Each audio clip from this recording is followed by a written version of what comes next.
Hello friends, welcome to Jeba webcam channel. இந்த வீடியோவில் நம்ம சுரக்காய் சாப்பிடுவதனால் நமக்கு என்னென்ன நன்மைகள் கிடைக்கும், யாரெல்லாம் சுரக்காயை சாப்பிடக்கூடாது, சுரக்காயில் உள்ள சைடு எஃபெக்ட் என்ன, இதை பற்றி இந்த வீடியோவில் டீட்டெயிலாக கொடுத்துருக்கேன் ஃப்ரெண்ட்ஸ். வீடியோவை ஸ்கிப் பண்ணாமல் கடைசி வரைக்கும் பாருங்கள். இது வரைக்கும் நம்ம சேனலை சப்ஸ்கிரைப் பண்ணாத நண்பர்கள் இருந்தால் ப்ளீஸ் சப்ஸ்கிரைப் அவர் channel. Let's enter into the video. First நம்ம சுரக்காய் சாப்பிடுவதனால் நமக்கு என்னென்ன நன்மைகள் கிடைக்கும் என்பதை பார்க்கலாம். சுரக்காய் நமது உடலுக்கு தேவையான பல சத்துக்களை தனக்கேற்ற கொண்டுள்ள ஒரு காய் வகையாகும். சுரக்காயில் சுண்ணாம்பு சத்து, பாஸ்பரஸ், இரும்பு சத்து, விட்டமின் பி போன்றவை உள்ளன. மேலும் இதில் 96.1% ஈரப்பதமும் 0.2% புரோட்டீன் புரதமும் 0.1% கொழுப்பும் ஃபேட், 0.5% தாது உப்புக்களும், 0.6% நார்ச்சத்தும் ஃபைபர், 2.5% கார்போஹைட்ரேட்டும் இருக்கின்றன. இவை அனைத்தும் உடல் நலத்திற்கு மிகவும் நன்மை பயப்பதாகும்.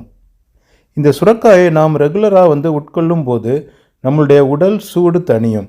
நமது நாட்டில் ஏற்படும் கோடைக்கால வெப்பம் நமது உடல் சூட்டை அதிகரிப்பதோடு தோல் சம்பந்தமான பிரச்சனைகளையும் ஏற்படுத்துகிறது. சுரக்காய் பக்குவம் செய்து சாப்பிடுவதால் உடல் சூடு குறையும், வெப்ப நோய்கள் தாக்காமல் காப்பதோடு நமது தோலுக்கு மினுமினுப்பையும் கொடுக்கும். பார்த்தீங்கன்னா இட் ப்ரொமோட்ஸ் கிட்னி ஃபங்க்ஷன். சுரக்காய் ஒரு சிறந்த சிறுநீர் பெருக்கி காய் ஆகும். சுரக்காய் அடிக்கடி சாப்பிடுவதால் சிறுநீர் நன்கு வெளியேற உதவுகிறது. எனவே சிறுநீரக கோளாறு உள்ளவர்கள் பழுத்த சுரைக்காயை ரசமாக்கி அதனுடன் ஒரு தேக்கரண்டி எலுமிச்சை ரசத்தையும் சேர்த்து அருந்தினால் சிறுநீரகம் சம்பந்தமான பிரச்சனைகளிலிருந்து சிறந்த முன்னேற்றம் உண்டாகும். படிப்படியாக சிறுநீரக கோளாறு உள்ளவர்களுக்கு உள்ள அதிகப்படியான கிரியேட்டினும் குறையும். அடுத்து நாவறட்சி நீங்கும். கொழுப்பு சத்துள்ள உணவு வகைகளையும் வறுத்த உணவு வகைகளையும், அதாவது ஃபாஸ்ட் ஃபுட் மற்றும் ஃப்ரைட் ஐட்டம்ஸ் அதிகம் சாப்பிட்டவர்களுக்கு அதிகமாய் தண்ணீர் தாகம் எடுக்கும். வயிற்றுப்போக்கு ஏற்பட்டவர்களுக்கும் நீரிழிவு நோயாளிகளுக்கும் இதே பிரச்சனை உண்டு. இவர்களுக்கு நாக்கு வறட்சி ஏற்படும் சமயம் ஒரு கப் பச்சையான சுரைக்காய் ஜூஸ், ஒரு சிட்டிகை உப்பு போட்டு அருந்தினால் நாவறட்சி நீங்கும். உப்பு போடாமல் இந்த ரசத்தை அருந்தக்கூடாது. அடுத்ததாக சுரைக்காய் பித்தத்தை குறைக்க உதவும். உணவு மாறுபாட்டாலும் மன அழுத்தத்தாலும் உடலினை இயக்குகின்ற வாத பித்த கபத்தில் பித்தத்தின் நிலை அதிகரிக்கும் போது உடல் பலவீனமடைந்து பல நோய்களின் தாக்கம் உண்டாகிறது. இந்த பித்தத்தை குறைக்க சுரைக்காய் ஒரு சிறந்த இயற்கை மருத்துவ உணவாகும். சுரைக்காயை மதிய உணவுடன் சேர்த்து அருந்தி வந்தால் பித்தம் விரைவிலேயே சமநிலைப்படும். மேலும் கண் நோய்கள் நீங்கும். நமது தலையில் இருக்கின்ற ஒரு முக்கியமான உறுப்பாக கண்கள் இருக்கிறது. தற்காலங்களில் பலரும் கம்ப்யூட்டர் சம்பந்தமான பணிகளில் இருப்பதால் கண் எரிச்சல், கண் வலி போன்ற பிரச்சனைகள் ஏற்படுகின்றன. இத்தகைய கண் குறைபாடுகளை போக்க சுரைக்காயை சுட்டு சாம்பலாக்கி தேனில் குழைத்து சாப்பிட்டு வந்தால் கண் நோய் நீங்கும். மேலும் இரத்த அழுத்தம் படிப்படியாக குறையும். இந்த சுரைக்காயை நாம் ரெகுலராக உணவில் சேர்த்து கொண்டால். இரத்த அழுத்தம் நோய், ஹைப்பர் டென்ஷன் இக்காலத்தில் பலருக்கும் இருக்கிறது. அதீத இரத்த அழுத்தம் ஏற்பட்டு அதை குறைக்க விரும்புபவர்கள் ஒரு துண்டு சுரைக்காய் விதை நீக்கிய ஒரு நெல்லிக்காய் இவற்றை நீர் விட்டு அரைத்து சாறு பிழிந்து வாரம் 2 முறை காலையில் வெறும் வயிற்றில் பருகி வந்தால் அதீத இரத்த அழுத்தம், ஹைப்பர் டென்ஷன் விரைவில் கட்டுப்பாட்டிற்குள் வரும். அடுத்து தூக்கமின்மை பிரச்சனை தீரும். தூக்கமின்மை ஒரு மனிதனை மிகவும் அவஸ்தைக்குள்ளாக்கும் பிரச்சனை ஆக்கும். தூக்கம் இல்லாமல் அவதிப்படுகிறவர்கள் நல்லெண்ணெயுடன் சுரைக்காய் ஜூஸையும் சேர்த்து இரவில் படுக்கும் போது தலைமுடிகளில் அதை விட்டு நன்கு மசாஜ் செய்ய வேண்டும்.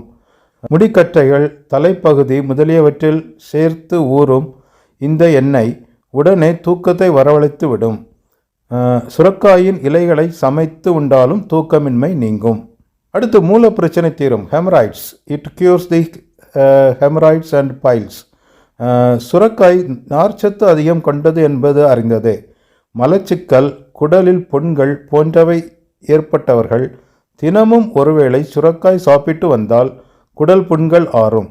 வயிற்றில் ஏற்படும் பாதிப்புகள் மலச்சிக்கல் போன்றவை தீரும். குறிப்பாக மூலநோய் உள்ளவர்களுக்கு சுரைக்காய் சிறந்த மருத்துவ உணவாக இருக்கிறது. கல்லீரல் பலப்படும். மனிதர்களின் உடலில் இருக்கும் கல்லீரல் ஒரு முக்கிய உறுப்பாகும். நமது உடலில் இருக்கும் கல்லீரல் உணவுகளில் இருக்கும் விஷத்தன்மைகளை முறித்து உடலுக்கு நன்மையை செய்கிறது. இப்படியான கல்லீரல் ஆரோக்கியமாக இருக்க தினமும் நாம் சுரைக்காய் கொண்டு செய்யப்படும் பதார்த்தங்களை சாப்பிட்டு வர கல்லீரலில் படிந்திருக்கும் நச்சுத்தன்மை முற்றிலும் நீங்கிவிடும். மேலும் கை கால் எரிச்சல் நீங்க சுரைக்காயின் சதைப்பகுதியை எரிச்சல் உள்ள இடத்தில் வைத்து கட்டினால் எரிச்சல் குறையும். உடலை குளிர்ச்சியாக வைத்துக்கொள்ள விரும்பினால் சுரைக்காயை பயன்படுத்தலாம். நீரிழிவு நோய் உள்ளவர்கள் இந்த காயை அடிக்கடி பயன்படுத்தி வர இரத்தத்தில் சர்க்கரையின் அளவு கணிசமாக குறையும். வெப்பத்தினால் வரும் தலைவலி நீங்க சுரைக்காயின் சதைப்பகுதியை அரைத்து நெற்றியில் பற்று போட தலைவலி நீங்கும். மனித உடலில் உள்ள தேவையற்ற வியர்வை சிறுநீர் வழியாக வெளியேறும். சுரைக்காயின் இலைகளை நீர் விட்டு ஊற வைத்து அந்த நீரை பருகி வந்தால் வீக்கம், பெருவயிறு, நீர்க்கட்டு நீங்கும். காமாலை நோய்க்கும் பயன்படுத்தலாம். இவ்வளவு அதிக மருத்துவ பயன்கள் கொண்ட சுரைக்காயை யாரெல்லாம் பயன்படுத்தக்கூடாது என்று பார்க்கும் பொழுது சுரைக்காய் அநேகமாக எல்லாரும் பயன்படுத்தக்கூடிய ஒரு உணவுப் பொருளாக விளங்குகிறது. மருத்துவ பயன்கள் கொண்ட சுரைக்காயை அளவுக்கு அதிகமாக உட்கொள்ளும் பொழுது சிலருக்கு குமட்டல், வயிற்று வலி, வாந்தி, வயிற்றுப்போக்கு போன்ற அசௌகரியம் ஏற்படலாம். மேலும் ஆஸ்துமா நோய் உள்ளவர்கள் காலையில் வெறும் வயிற்றில் இந்த சுரைக்காய் ஜூஸ் குடிப்பதை தவிர்க்க வேண்டும். ஓகே ஃப்ரெண்ட்ஸ், இந்த வீடியோ உங்களுக்கு யூஸ்ஃபுல்லாக இருந்திருக்கும்னு நினைக்கிறேன். உங்களுடைய ஃப்ரெண்ட்ஸ்க்கும் இதை ஷேர் பண்ணுங்கள். Please stay connected with our channel for further videos. Thank you.